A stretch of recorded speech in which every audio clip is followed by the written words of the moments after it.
जय हिंद दोस्तों, आपका अपना YouTube चैनल D2M यानी डायरेक्ट टू माइंड एजुकेशन में स्वागत है। दोस्तों, ये BSSC इंटर स्तरीय का खान सर का 14वां सेट है।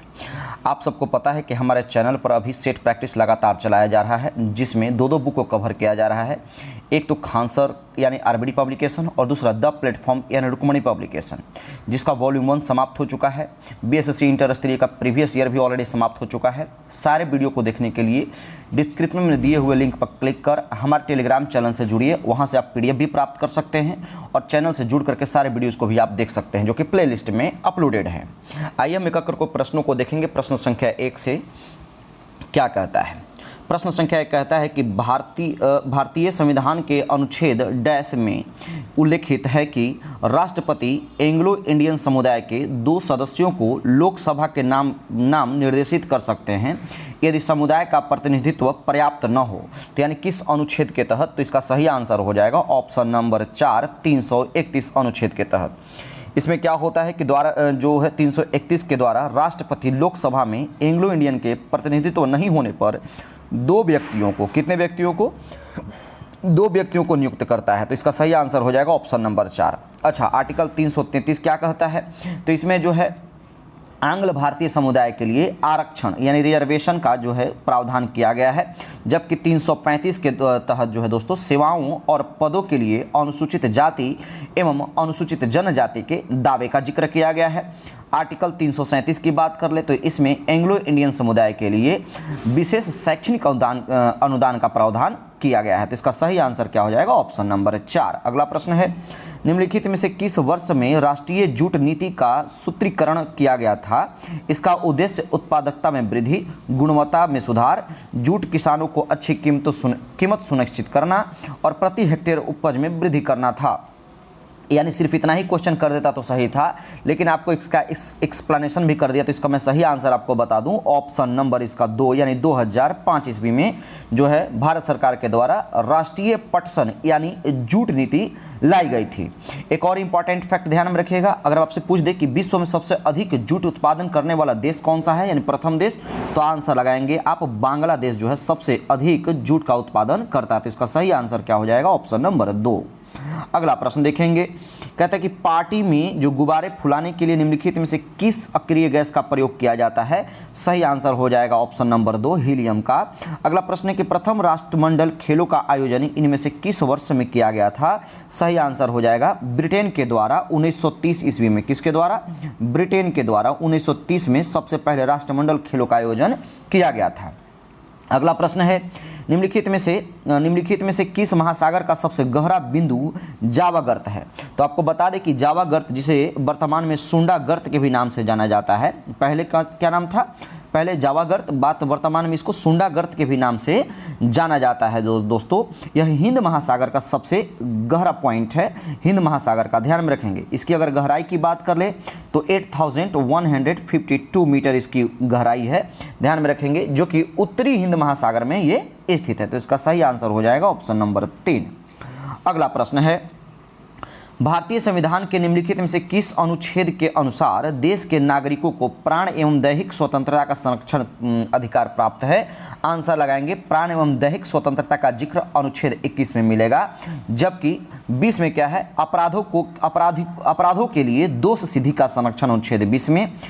17 में क्या है? अस्पृश्यता का अंत बताया गया है, जबकि अनुच्छेद 26 में जो है दोस्तों धार्मिक मामलों के प्रबंधन की स्वतंत्रता दी गई है। तो सही आंसर हो जाएगा ऑप्शन नंबर 4। अगला प्रश्न है, भारत सरकार की आयुष्मान भारत योजना क्या है? आयुष्मान भारत योजना के तहत एक परिवार को मिलने वाली वार्षिक स्वास्थ्य कवर की राशि कितनी है? आंसर लगाएंगे 5 लाख, ऑप्शन नंबर 1। अगला प्रश्न, केरल में मनाए जाने वाला ओणम नामक भारतीय त्यौहार कितने दिनों तक मनाया जाता है?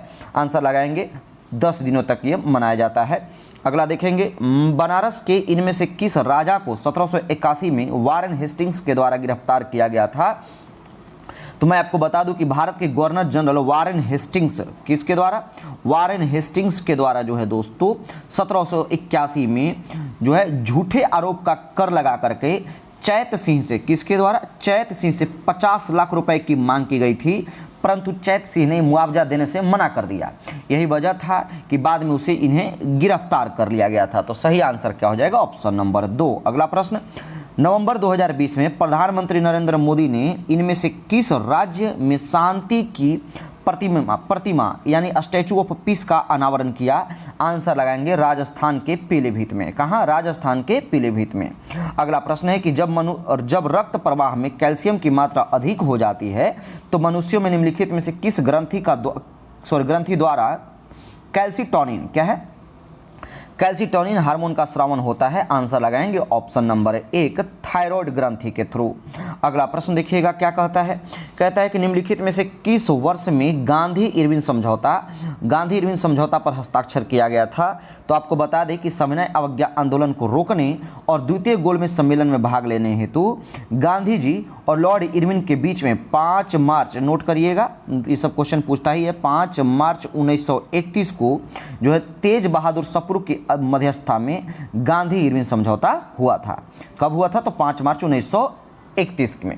इसका सही आंसर हो जाएगा ऑप्शन नंबर 4। अगला प्रश्न, निम्नलिखित शख्सियतों में से किसे भारत में पिछड़े वर्गों और जातियों के प्रवक्ता के रूप में वर्णित किया जाता है? सही आंसर लगाएंगे option number 3 doctor Bhimrao Ambedkar. अगला प्रश्न है क्वेश्चन नंबर 14 देखेंगे। 14 नंबर प्रश्न कहता है कि अचंत शरत कमल एक भारतीय पेशेवर खिलाड़ी हैं, या इनका संबंध किससे है?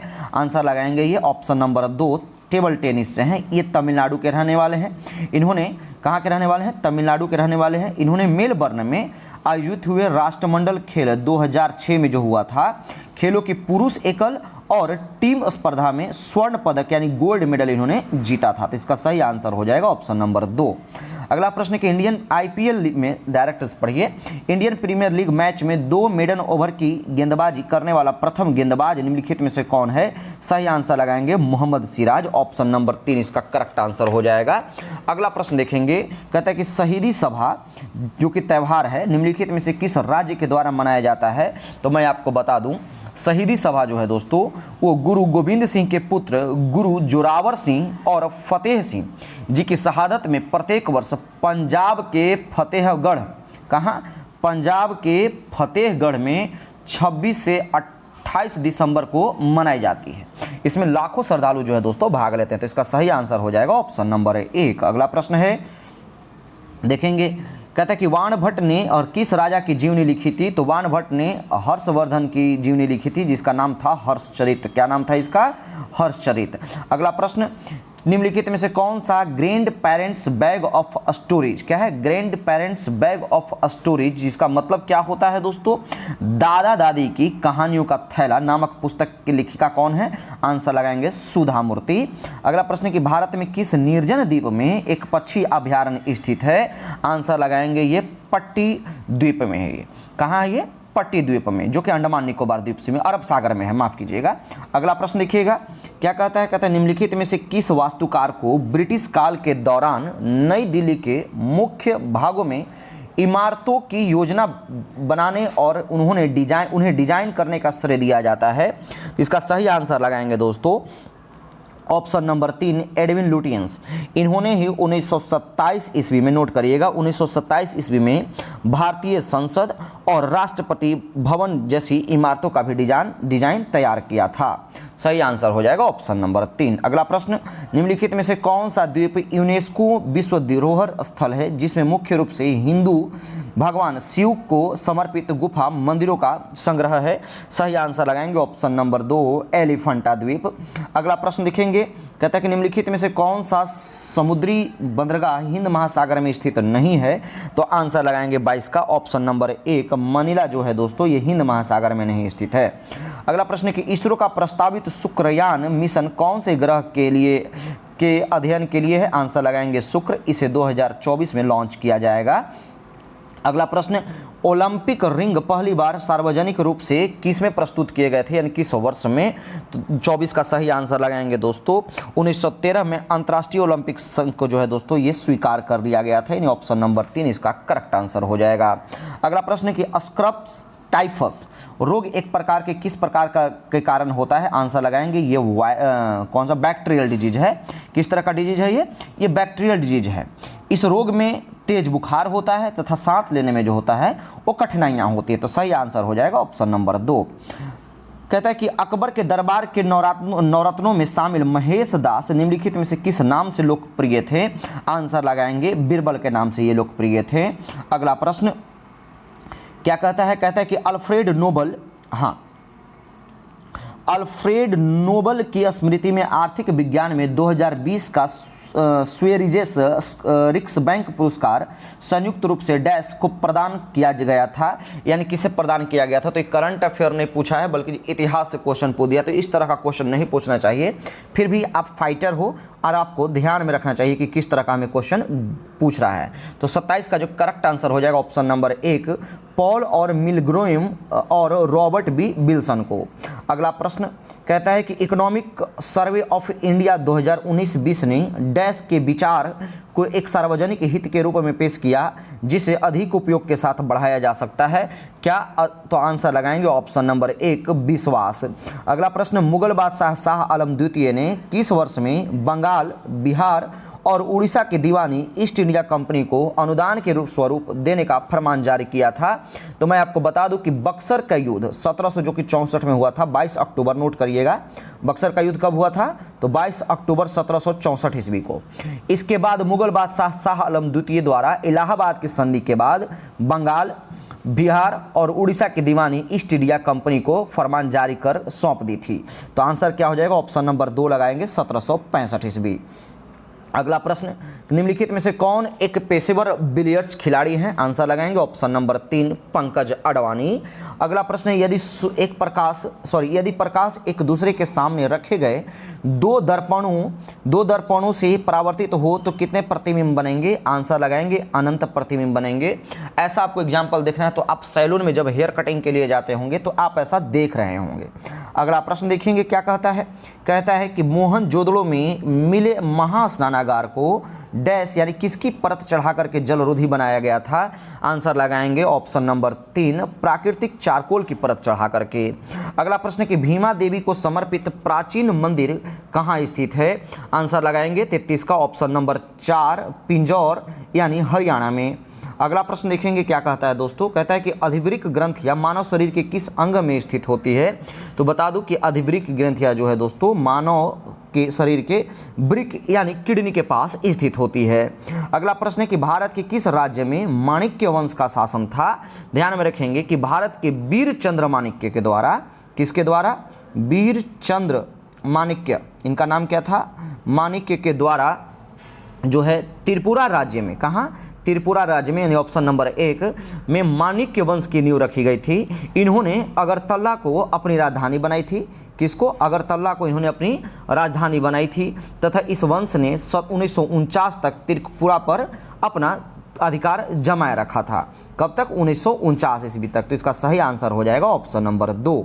अगला प्रश्न है, माफ कीजिएगा, 1 हो जाएगा त्रिपुरा। अगला प्रश्न है कि विभिन्न देशों को वर्गीकृत करने में विश्व बैंक के द्वारा उपयोग किए जाने वाला मुख्य मापदंड निम्नलिखित में से कौन सा है? आंसर लगाएंगे ऑप्शन नंबर 2, प्रति व्यक्ति आय। अगला प्रश्न कहता है कि भारतीय संविधान का कौन सा अनुच्छेद भारतीय संसद में मंत्रिपरिषद की भूमिकाओं को और जिम्मेदारियों को वर्णन करता है? साफ साफ प्रश्न पूछ देता है कि मंत्रिपरिषद की चर्चा किस में की गई है? आप आंसर लगाएंगे ऑप्शन नंबर 1, अनुच्छेद 74 में।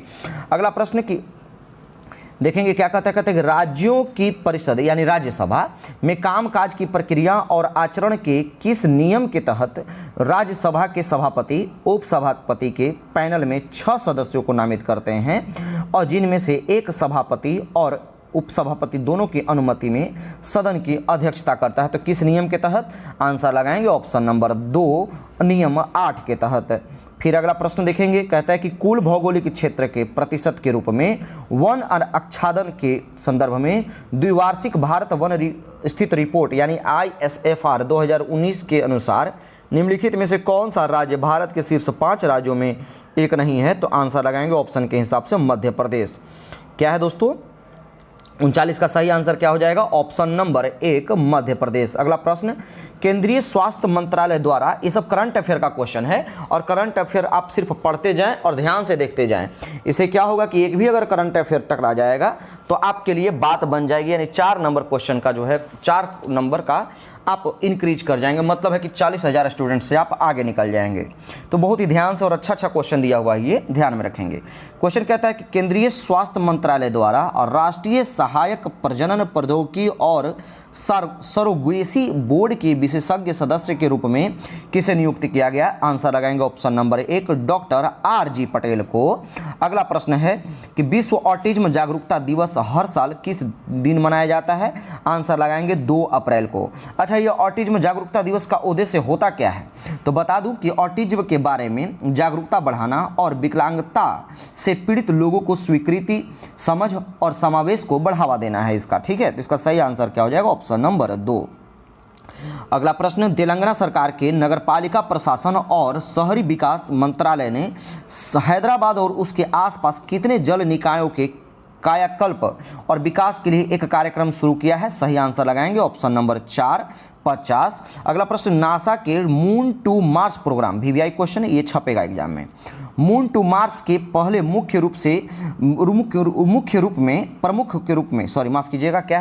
प्रमुख के रूप में किसे नियुक्त किया गया? तो 43 का सही आंसर लगाएंगे भारतीय अमेरिकी सॉफ्टवेयर और रोबोटिक्स इंजीनियर अमित क्षत्रिय को। ठीक है, जो है नासा ने अपने मून टू मार्स प्रोग्राम के लिए पहले प्रमुख के रूप में नियुक्त किया है। सही आंसर हो जाएगा ऑप्शन नंबर 4। अगला प्रश्न, वार्षिक भारतीय श्रीलंका द्विपक्षीय समुद्री अभ्यास स्लाइ नेक्स्ट 2023 का कौन सा संस्करण कोलंबो यानी श्रीलंका में आयोजित किया गया है? सही आंसर लगाएंगे ऑप्शन नंबर 2, ये 10वां संस्करण है। अगला प्रश्न, दूसरी G20 टूरिज्म वर्किंग ग्रुप यानी TWG की बैठक किस शहर में शुरू हुई है? सही आंसर लगाएंगे ऑप्शन नंबर 1 सिलीगुड़ी में। अगला प्रश्न देखेंगे क्वेश्चन नंबर 46, कहता है कि रक्षा मंत्रालय ने देश की रक्षा क्षमताओं को बढ़ाने के लिए घरेलू उत्पादकों एवं के साथ लगभग 5400 करोड़ रुपए की कुल लागत पर कितने अनुबंधों पर हस्ताक्षर किए हैं? सही आंसर हो जाएगा ऑप्शन नंबर 2, 3 अनुबंधों पर इन्होंने हस्ताक्षर किए हैं। अगला प्रश्न है कि नई दिल्ली में दीनदयाल उपाध्याय ग्रामीण कौशल्य योजना DDU-GKY के तहत कैप्टिव एम्प्लॉयर्स नामक एक अनूठी पहल शुरू किसने की है? तो सही आंसर हो जाएगा ऑप्शन नंबर 4 गिरिराज सिंह ने। अगला प्रश्न है, solar energy corporation of India limited यानी जिसको SECI कहते हैं को dash central public sector enterprise यानी CPSE का दर्जा दिया गया है, यानी किसको? तो आंसर लगाएंगे ऑप्शन नंबर 2 मिनी रत्न कैटेगरी 1 को। अगला प्रश्न, ये दर्जा दिया गया है 10 दिवसीय सांस्कृतिक उत्सव सौराष्ट्र तमिल संगम किस राज्य में शुरू हुआ है? तो तमिल से आप तमिलनाडु नहीं लगाएंगे, ये गलत हो जाएगा, बल्कि कहाँ शुरू हुआ है? आंसर लगाएंगे गुजरात में। कहाँ? गुजरात में, गुजरात के सोमनाथ में। ठीक है, ध्यान में रखिएगा। तो इसका करेक्ट आंसर हो जाएगा ऑप्शन नंबर 3। अगला प्रश्न, कम्बम पनीर थाराचाई जिसे कम्बम अंगूर के नाम से भी जाना जाता है को भौगोलिक संकेत यानी GI टैग मिला है। कुंभम अंगूर किस राज्य का अंगूर है? आंसर लगाएंगे ऑप्शन नंबर 2, ये तमिलनाडु का है। प्रश्न है कि भारत का सबसे नया नाभिकीय ऊर्जा संयंत्र कौन सा है? आंसर लगाएंगे भारत का सबसे नया नाभिकीय ऊर्जा संयंत्र तमिलनाडु के तिरुनेलवेली जिले में कुंडनकुलम में रूस के सहायता से तैयार किया गया। कहाँ? कुंडनकुलम, यानी ऑप्शन नंबर 3 इसका सही आंसर हो जाएगा। कहता है कि मीथेन का प्रतीक क्या है? आंसर लगाएंगे CH4। अगला प्रश्न देखिएगा, कहता है कि केल्विन पैमाने पर पानी का हिमांक 273.15 के। अगला प्रश्न, कोशिका की खोज किसने की थी? आंसर लगाएंगे रॉबर्ट हुक के द्वारा कोशिका की खोज की गई थी। अगला प्रश्न है 54 नंबर देखेंगे, 55 निम्नलिखित में से किस अंग की, एक सेकेंड, क्या कहता है दोस्तों कि निम्नलिखित में से किस अंग की व्याधियों को निदान के लिए EEG यानी जिसको आप इलेक्ट्रोएन्सेफलोग्राम कहते हैं का परीक्षण किया जाता है? तो EEG जो है मस्तिष्क से, जबकि ECG यानी इलेक्ट्रोकार्डियोग्राम ये हृदय से संबंधित है, ध्यान में रखेंगे। तो इसका सही आंसर क्या हो जाएगा? Option number 1। अगला प्रश्न, फास्फोरस की परमाणुकता कितनी है? ऑटोमेटिसिटी पूछ रहा है। तो परमाणु शक्ति कितनी है दोस्तों, तो बता दूं आपको कि फास्फोरस एक पहले रासायनिक तत्व है, ध्यान में रखेंगे। इसका संकेत सिंबल क्या होता है, P होता है। और परमाणु संख्या कितनी होती है, 15 होता है। फास्फोरस जो है एक अभिक्रियाशील तत्व है, ये भी ध्यान में रखेंगे। यही वजह है कि यह मुक्त अवस्था में नहीं पाया जाता है और यह क्या है, चतुष्परमाणुक है। कैसा है, चतुष्परमाणुक। ऑप्शन नंबर 2 इसका सही आंसर होगा। अगला प्रश्न देखेंगे, कहता है कि श्वास नली यानी ट्रैकिया इनमें से किस मानव तंत्र का एक भाग है। आंसर लगाएंगे ऑप्शन नंबर 4 श्वसन तंत्र का। अगला प्रश्न, निम्नलिखित में से कौन सी ग्रंथि इंसुलिन हार्मोन का उत्पादन करती है। आंसर लगाएंगे ऑप्शन नंबर 4 अग्नाशय यानी पेंक्रियाज से इंसुलिन हार्मोन का स्रावन रिलीज होता है, ध्यान में रखेंगे। अच्छा, इंसुलिन का खोज किसने किया था, तो फ्रेडरिक ग्रांट बेंटिंग, ठीक है, किसने, फ्रेडरिक ग्रांट बेंटिंग ने। अगला प्रश्न देखेंगे, क्या कहता है, कहता है कि निम्नलिखित में से कौन सा विद्युत चुंबकीय तरंग है। सही आंसर हो जाएगा एक्स किरण। कहता है दमा यानी अस्थमा मानव शरीर के डैश यानी का विकार है, यानी किस तरह का विकार है, यानी किससे संबंधित रोग है ये। तो 60 का करेक्ट आंसर लगाएंगे ऑप्शन नंबर 1 श्वसन तंत्र को ये प्रभावित करता है। अच्छा, बता दें कि दमा होता कब है, तो दमा तब होता है जब वायुपथ फेफड़ों तक बढ़ जाता है और आसपास की मांसपेशियां को क्या करता है, कसने लगता है। साथ ही ऑक्सीजन की कमी भी होने लगती है। इससे क्या होता है, बलगम बनने लगता है। क्या बनने लगता है, बलगम बनने लगता है, जिससे वायुमार्ग में अवरुद्ध हो जाता है, जो कि आगे चल करके फेफड़ों में ऑक्सीजन की आपूर्ति को रोकता है। इसी को हम दमा कहते हैं। तो इसका सही आंसर क्या हो जाएगा, ऑप्शन नंबर 1। अगला प्रश्न कि लाई डिटेक्टर उपकरण जो है वो किस रूप में जाना जाता है। तो इसका करेक्ट आंसर क्या हो जाएगा, पॉलीग्राफ। अगला प्रश्न देखिएगा, क्या कहता है, कहता है कि माइक्रोसॉफ्ट एक्सेल में वर्कबुक एक संग्रह होता है, किसका। ऑप्शन लगाएंगे वर्कशीट में। हालांकि सामने भी इसमें मिस प्रिंट हो गया है, एक्सप्लेनेशन भी आपको दे दिया है। अगला प्रश्न देखेंगे, क्वेश्चन नंबर 62 के बाद 63 नंबर प्रश्न क्या कहता है दोस्तों। 63 नंबर प्रश्न है, कहता है कि थायरोक्सिन यानी के संश्लेषण के लिए कौन सा तत्व आवश्यक है। तो ध्यान में रखेंगे, जहां थायरोक्सिन, थायराइड ग्लैंड, ये सब जितना भी अगर वर्ड आ जाए तो आप आंख बंद करके लगाएंगे ऑप्शन नंबर 2 आयोडीन, इसका करेक्ट आंसर हो जाएगा। अगला प्रश्न है कि प्रोटियम में कितने न्यूट्रॉन होते हैं। तो आंसर लगाएंगे 0, एक भी न्यूट्रॉन नहीं होते हैं। ध्यान में रखिएगा दोस्तों कि प्रोटियम जो है हाइड्रोजन का सबसे प्रचुर मात्रा में उपलब्ध समस्थानिक होता है। इसमें मात्र एक प्रोटॉन होता है और न्यूट्रॉन जो होता है उसकी अनुपस्थिति होती है। तो इसका सही आंसर हो जाएगा 4। अगला प्रश्न है कि वायु में मौजूद निम्नलिखित में से कौन सा तत्व चांदी की वस्तुओं को काला कर देता है, यानी जब वायु के संपर्क में आती है। तो आंसर लगाएंगे गंधक, ऑप्शन नंबर 2 इसका करेक्ट आंसर हो जाएगा। अगला प्रश्न देखिएगा, क्या कहता है, कहता है कि निम्नलिखित में से कौन सा यह निर्धारित करता है कि रासायनिक अभिक्रिया नहीं हुई है। तो आकार में जो है परिवर्तन, यह जो है निर्धारित करता है कि ये रासायनिक अभिक्रिया नहीं है। यानी रासायनिक अभिक्रिया होगा तो गैस की उत्पत्ति होगी, रंग में यानी कलर चेंज होगा, बल्कि क्या होता है उसका सिचुएशन भी, पोजीशन भी चेंज हो जाएगा, यानी अवस्था में भी परिवर्तन होगा। सही आंसर हो जाएगा ऑप्शन नंबर 1। अगला प्रश्न, परमाणु ऊर्जा अधिनियम यानी डैश नाभिकीय शक्ति उत्पादन के नियंत्रण को प्रतिबंधित करता है, यानी कब लाया गया था। सही आंसर लगेंगे 67 का ऑप्शन नंबर 3 1962 ईस्वी में। अगला प्रश्न है कि निम्नलिखित में से कौन सा एक कंप्यूटर के संदर्भ में आउटपुट डिवाइस है। तो output magnetic scanner, input light pen, input जो कि हम यूज कर रहे हैं ट्रैक बॉल, इनपुट प्लॉटर। यह जो होता है एक प्रिंटर की तरह होता है। कंप्यूटर हार्डवेयर डिवाइस है जो कि प्रिंटर की तरह कार्य करता है। साथ में प्लॉटर का मुख्य काम क्या है, ये वेक्टर ग्राफिक्स को प्रिंट करने के लिए उपयोग किया जाता है इसका, ठीक है। इसका सही आंसर हो जाएगा ऑप्शन नंबर 4। अगला प्रश्न कि इनमें से किस प्रकार के अंगों की बुनियादी संरचना एवं उत्पत्ति समान होती है किंतु उनके कार्य भिन्न होते हैं। तो इसको हम क्या कहते हैं, आंसर लगाएंगे समजात यानी होमोलॉगस कहा जाता है। अगला प्रश्न कि लैंगिक प्रजननशील प्राणियों में समान गुण के वंशाणुओं यानी जेरिस जो है कि कितने प्रतिरूप मौजूद होते हैं। आंसर लगाएंगे ऑप्शन नंबर 3 2 प्रतिरूप मौजूद होते हैं। अगला प्रश्न है कि वर्ल्ड वाइड वेब यानी जिसको आप WWW कहते हैं, कि आविष्कार किस वर्ष में किया गया था।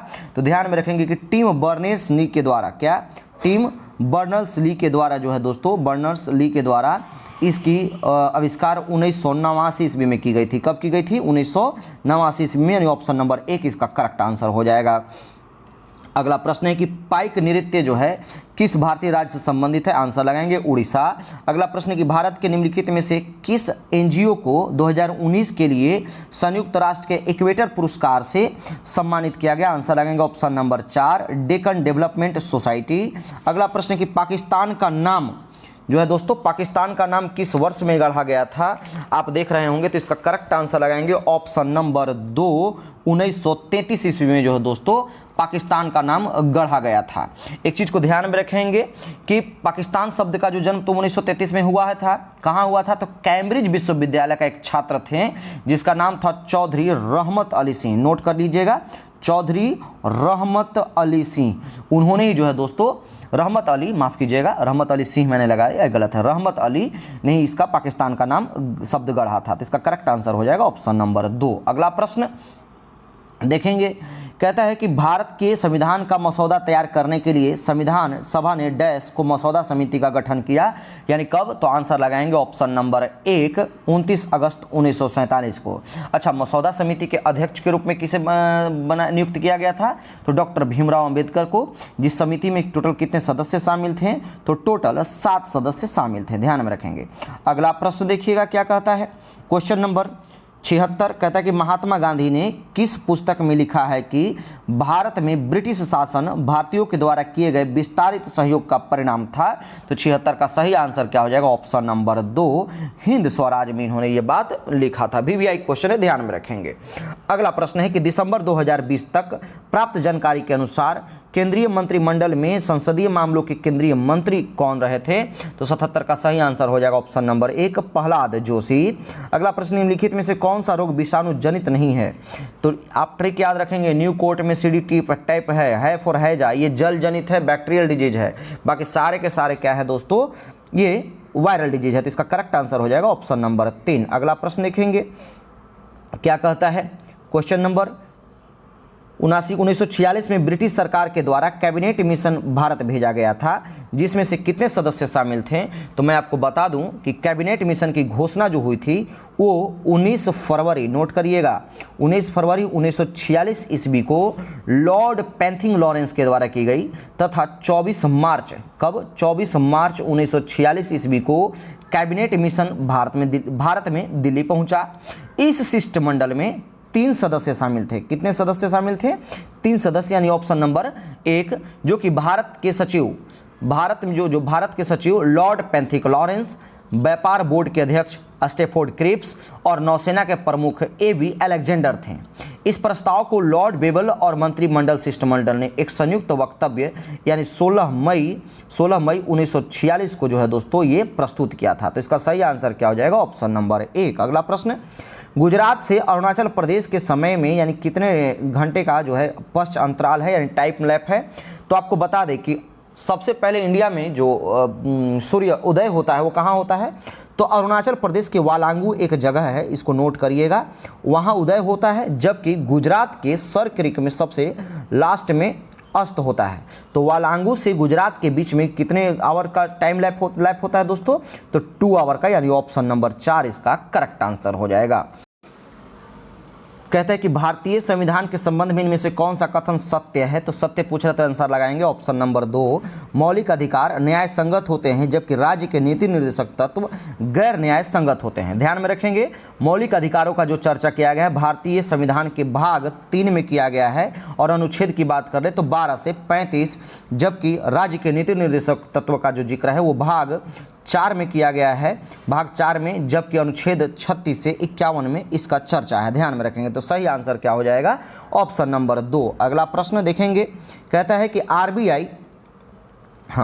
आरबीआई द्वारा आवासीय वित्त प्रतिभूतिकरण बाजार के विकास हेतु गठित समिति के अध्यक्ष कौन है, सही आंसर क्या हो जाएगा ऑप्शन नंबर 4 हर्षवर्धन। अगला प्रश्न है कि इंटरनेट में डैश का उपयोग किया जाता है? आंसर लगाएंगे पैकेट स्विचिंग का उपयोग किया जाता है। अगला प्रश्न देखेंगे क्या कहता है दोस्तों, कहता है कि संयुक्त राष्ट्र संघ का स्थापना यानी डैश कितने देशों के द्वारा संयुक्त राष्ट्र चार्टर पर हस्ताक्षर के माध्यम से की गई थी? सही आंसर लगाएंगे मात्र 50 देशों के द्वारा। और आज के सेशन का लास्ट प्रश्न क्या कहता है देख लेंगे, कहता है कि भीमबेटका की गुफा की खोज कब हुई थी? तो 85 का सही आंसर क्या हो जाएगा? ऑप्शन नंबर 2, 1957 से 58 के दौरान। उम्मीद करते हैं कि आपको सेशन पसंद आया होगा। अगर सेशन पसंद आए तो आप अधिक से अधिक शेयर कीजिए और हमारे चैनल से कंटिन्यू बने रहिए। जब तक आपका एग्जाम समाप्त नहीं हो जाता है हम तब तक आपको सेट प्रैक्टिस लेकर के आते रहेंगे। धन्यवाद।